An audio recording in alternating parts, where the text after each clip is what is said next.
Hello everyone, চলে আসলাম আবার নতুন একটা মিনি ভ্লগ নিয়ে। অনেকদিন পরেই দেখা হচ্ছে তোমাদের সাথে।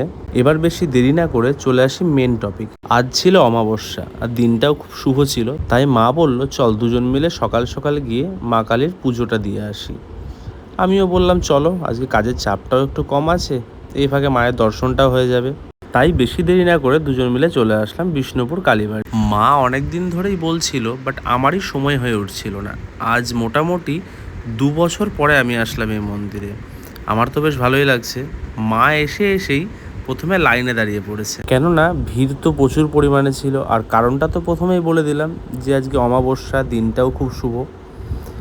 এই ফাঁকে তোমাদেরকে মন্দিরটা দেখিয়ে নিই। মন্দিরটা দেখে বুঝতেই পারছো খুবই সুন্দর করে মন্দিরটা তৈরি করা হয়েছে।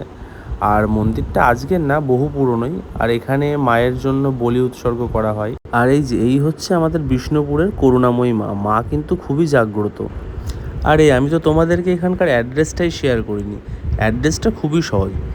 তোমাদেরকে ট্রেনে আসতে গেলে কাশিমবাজার স্টেশনে নামতে হবে, আর স্টেশনে নেমেই বলতে হবে বিষ্ণুপুর কালীবাড়ি যাব।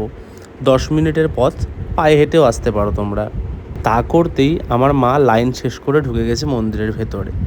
এবার পুজোটা দিয়ে নেবে, তারপর আমরা আবার বেরিয়ে পড়বো, কেননা আমাকে এখান থেকে গিয়ে আবার অফিস যেতে হবে। এবার মায়ের পুজো দেওয়াটাও কমপ্লিট হয়ে গেল। এবার আমরা বেরিয়ে পড়বো বাড়ির দিকে, কেননা মাকে পৌঁছে দিয়ে এসে আমাকে আবার অফিসে যেতে হবে। আজকের মতন ভ্লগটা এখানেই শেষ করছি। দেখা হচ্ছে আবার নেক্সট ভ্লগে। যদি ভালো লাগে লাইক, কমেন্ট এবং শেয়ার করতে একদম ভুলবে না। বাই।